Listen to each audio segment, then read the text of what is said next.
अभी मैं जो है थोड़ा सा कोन के बारे में थोड़ा सा हिंदी में समझा देते हैं। थोड़ी सी हिंदी में समझाने के बाद फिर हम स्फीयर की बात करेंगे। देखिए हिंदी में इसको हम कहते हैं शंकु। हिंदी में क्या कहते हैं इसको? हिंदी में कहते हैं इसको शंकु। और ये होती है, इसको कहते हैं ऊंचाई।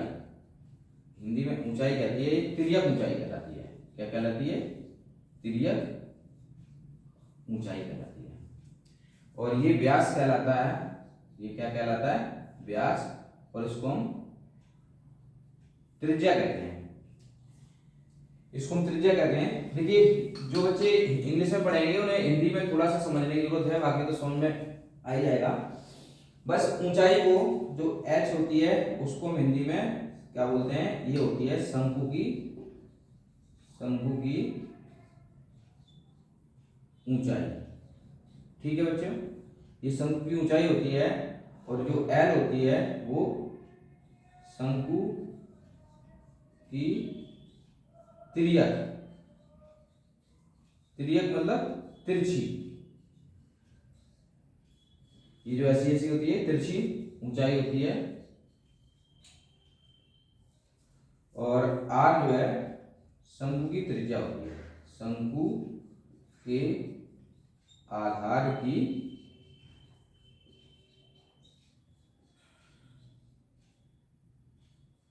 त्रिज्या होती है। और d होता है शंकु के आधार का व्यास। ये क्या होता है? शंकु के आधार का व्यास। बाकी तो सूत्र वही होता है। अगर हम इसमें बात करते हैं शंकु का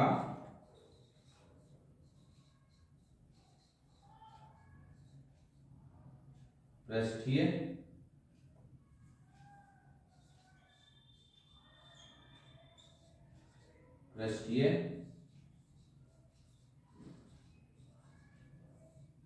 क्षेत्रफल पाई आर एल। बस उसको volume surface area of curve surface area of cone लिए शंकु का पृष्ठीय क्षेत्रफल, या इसको हम यूं कह सकते हैं कि वक्र पृष्ठीय क्षेत्रफल। वक्र पृष्ठीय क्षेत्रफल पाई आर बोलते हैं। इसी प्रकार शंकु का कुल पृष्ठीय क्षेत्रफल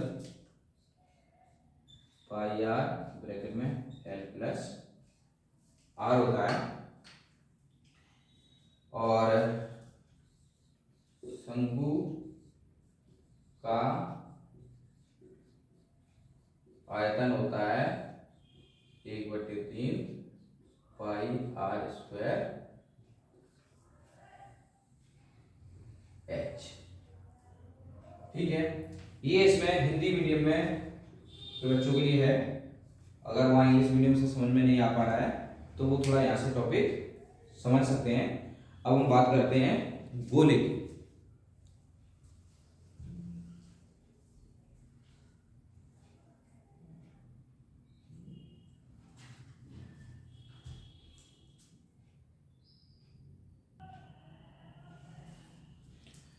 देखिए ये इंग्लिश मीडियम में बताया था, तो हिंदी मीडियम वाले बच्चों को थोड़ी सी प्रॉब्लम हो सकती है, तो वो यहाँ से थोड़ा देख सकते हैं। अब हम इसको मिटाते हैं।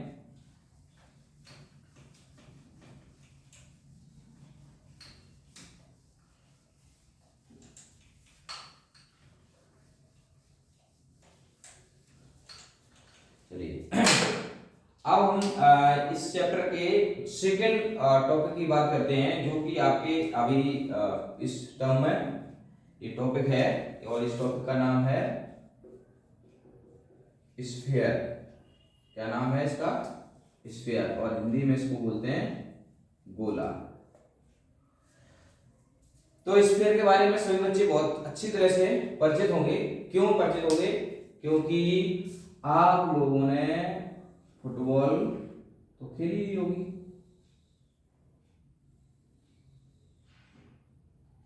आप लोगों ने फुटबॉल खेली होगी, एक तरह से फुटबॉल की शेप कह सकते हैं, बाकी आप तो खुद जानते हैं।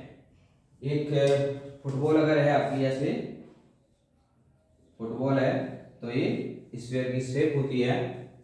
इसी तरह से आप लोगों ने बचपन में बच्चे कंचे बहुत खेलते थे। कंचे, कंचा भी क्या होता है, एक स्फीयर होता है। क्रिकेट, क्रिकेट का तो बुखार होता है बच्चों को, क्रिकेट खेलनी है, क्रिकेट खेलनी है।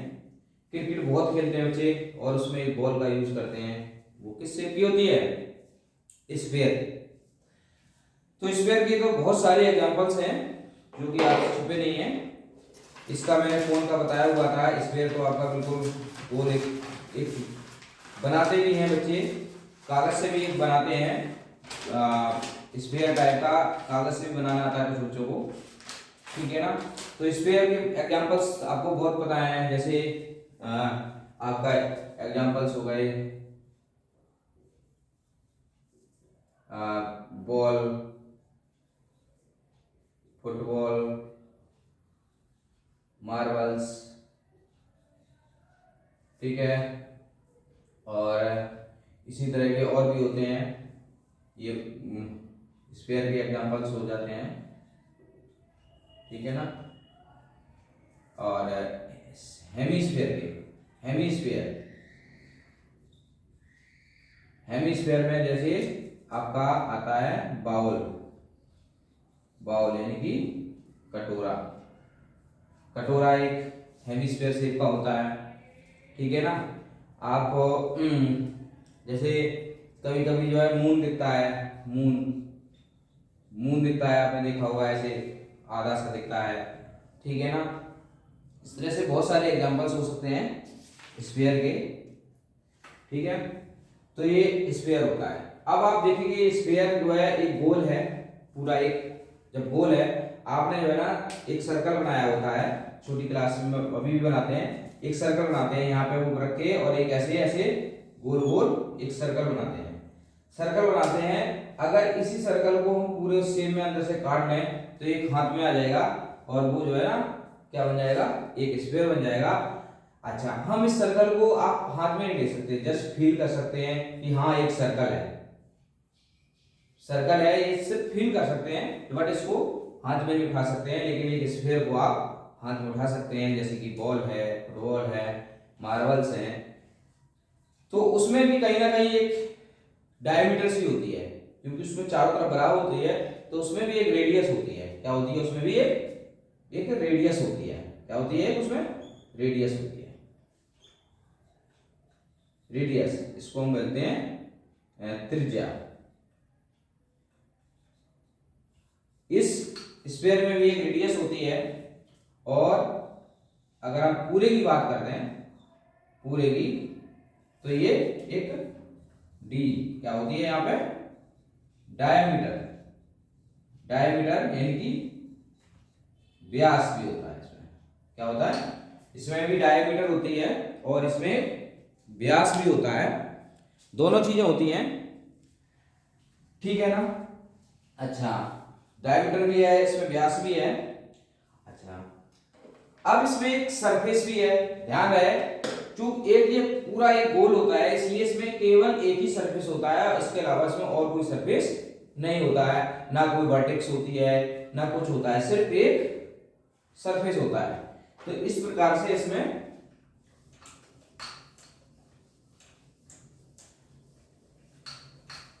एक सरफेस एरिया निकल के आता है, सरफेस एरिया, ये पूरा का जो गोल गोल है पूरा, जो आप हाथ टच भी कर सकते हैं ऐसे ऐसे, तो वो एक सरफेस एरिया होता है, और उसका फॉर्मूला आता है, तो surface, surface area of sphere क्या बनता है वो, 4πr²।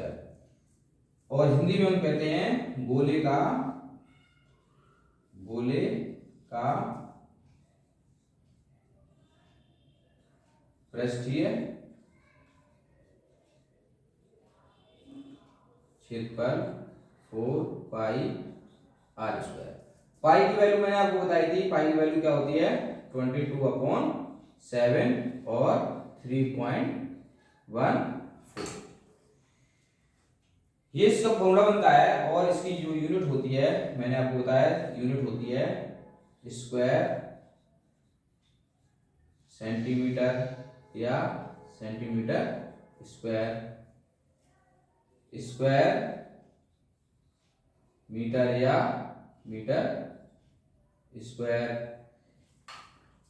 इसी तरह से इसकी यूनिट होती है मिलीमीटर में होगा तो मिलीमीटर स्क्वायर हो जाएगा, किलोमीटर में होगा तो किलोमीटर स्क्वायर हो जाएगा। तो इसमें केवल एक सरफेस होता है, इसलिए इसका टोटल सरफेस एरिया कहो या सरफेस एरिया कहो, कुछ भी कहो, वो 4πr² ही होता है। अगर कोई टोटल की भी बात करें, टोटल की भी बात करें तब भी, संपूर्ण की भी बात करें तब भी, ठीक है ना, सब तब भी यही फॉर्मूला होता है 4πr²। चाहे total surface area of sphere का है, चाहे सरफेस एरिया ऑफ स्फीयर का है, चाहे संपूर्ण गोले का पृष्ठीय क्षेत्रफल निकालने का है, चाहे गोले का सिर्फ वक्र पृष्ठीय क्षेत्रफल निकालने का है, तो सूत्र होता है, फॉर्मूला होता है 4πr²। कंफ्यूज नहीं होना है, इसमें टोटल और सरफेस एरिया अलग अलग नहीं होते हैं, दोनों ही एक ही हैं, ठीक है। चलिए अब हम बात करते हैं इसके हेमिस्फीयर की, किसकी बात करते हैं, अब हम बात करेंगे हेमिस्फीयर की। जैसे कि मैंने आपको बताया था बाउल, क्या बताया, बाउल बताया, ठीक है ना।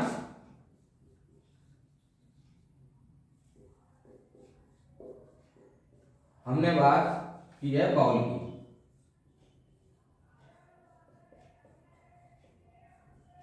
हमने बात की है बाउल की। हेमिस्फीयर की शेप का मैंने बताया, बाउल होता है, ठीक है, हिंदी में उसको कटोरा बोलते हैं, ठीक है ना। बाउल एक हेमिस्फीयर की शेप का होता है। बाउल कैसे बनेगा, ये शेप हो जाती है बाउल की। अच्छा, बाउल में मतलब कहने का जो गोला होता है उसको आपने आधा काट दिया तो वो बाउल बन गया। अब बाउल बन गया तो ऑब्वियस सी बात है, सेंटर यहां ओ है तो ये रेडियस तो बनेगी बनेगी इसमें भी, और इसमें ये पूरा क्या बनेगा, डायमीटर बनेगा, रेडियस भी बनेगी और डायमीटर भी बनेगा। ये इसकी डायमीटर हो जाती है और ये नीचे की रेडियस है, ठीक है। अच्छा देखिए, इसमें दो सरफेस, इसमें सरफेस एरिया, इसमें क्या करेंगे, हेमिस्फीयर में क्या होता है, curve surface area of A hemisphere. अगर फॉर्मूला होगा curve surface area of hemisphere 2πr², क्या बनेगा, 2πr²। लेकिन अगर टोटल की बात कही जाए, अब हिंदी में इसको कहते हैं हम, पहले लिख देते हैं total, total surface area of, total surface area of hemisphere,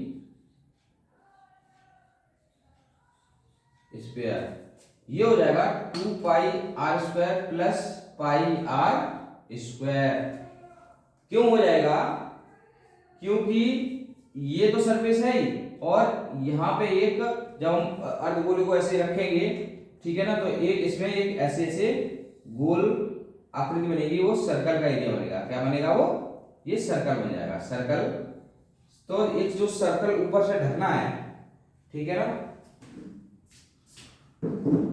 जैसे कि कोई हम एग्जांपल्स लेते हैं,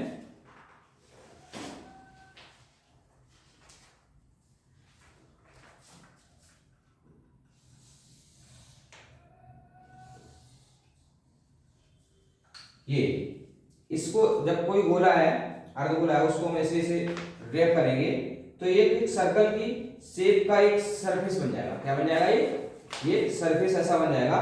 तो इसलिए वो सरफेस हमेशा पाई आर स्क्वायर की शेप का होता है, इसलिए उसमें पाई आर स्क्वायर हो जाए, ये मिला के हो गया 3 पाई आर स्क्वायर। तो ध्यान रखें कि total surface area of hemisphere और curve surface area of hemisphere दोनों अलग अलग होते हैं, लेकिन स्फीयर में इसका कोई फर्क नहीं पड़ता है। हिंदी में हम बोलते हैं अर्ध गोले का वक्र पृष्ठीय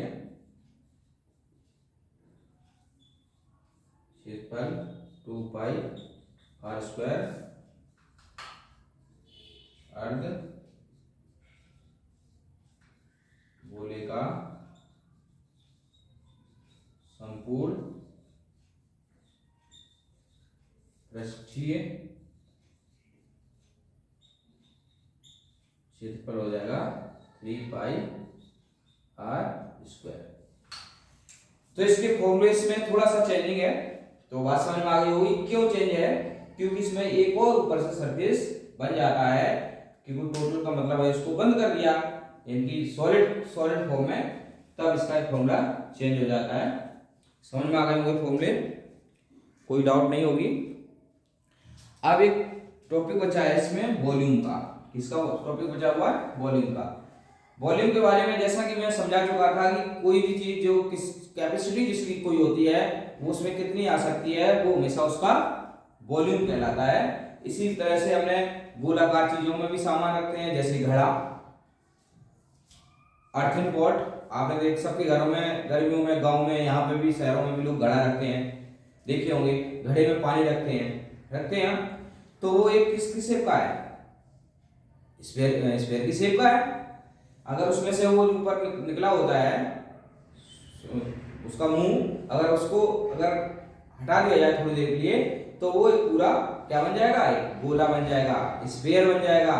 और उस स्फीयर में पानी जब भरते हैं तो पानी उतना ही आएगा जितना होना चाहिए, जितनी उसकी कैपेसिटी है। तो इसी तरह से हमें उसकी भी वॉल्यूम को निकालने की जरूरत पड़ती है, तो हम उसका भी वॉल्यूम निकाल के दिखाते हैं कैसे वॉल्यूम आता है। चलिए, समझ में आ गया होगा।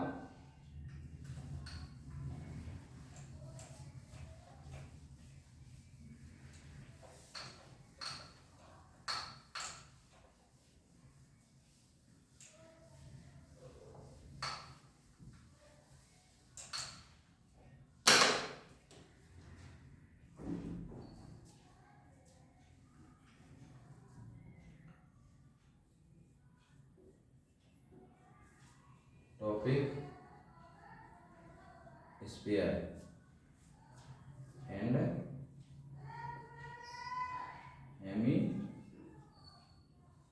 हेमिस्फीयर, गोला और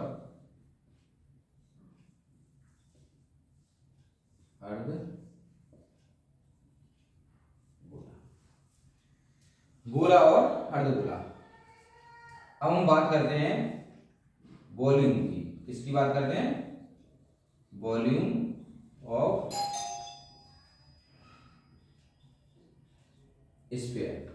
देखिए, जिस तरह से हमने सरफेस एरिया ऑफ स्फीयर पढ़ा था, इसी तरह से हम वॉल्यूम ऑफ स्फीयर पढ़ेंगे। इसका जो फॉर्मूला होता है वो 4/3 पाई आर क्यूब होता है, यानी कि गोले का जो आयतन होता है वो क्या होता है? 4/3 पाई आर क्यूब। इसी तरह से वॉल्यूम ऑफ, भाई आधा करना है, volume of hemisphere.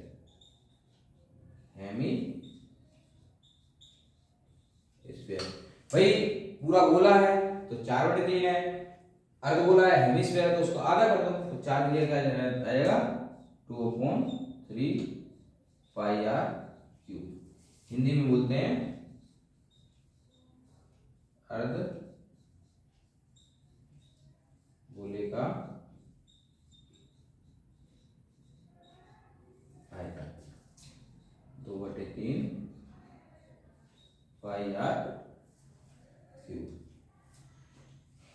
Volume of sphere निकालने के फॉर्मूले हैं, तो आपको समझ में आ गया होगा, मैं उम्मीद करता हूँ। अब आगे इनकी जो एक्सरसाइज हैं 13.3, 13.4, 13.7 और 13.8 अगले टॉपिक्स में अगले वीडियो में करेंगे। तब तक आप जो देखेंगे लाइक, सब्सक्राइब एंड शेयर करना ना भूलें। अगर कोई डाउट हो, थ्योरी में डाउट होगी, तो उस डाउट में आप कमेंट के द्वारा आप हमें बता सकते हैं, तो हम उसको दोबारा से जब क्वेश्चन शुरू करेंगे तो उसमें एक बार फिर से डाउट्स क्लियर करने के बाद आगे बढ़ेंगे। Thank you.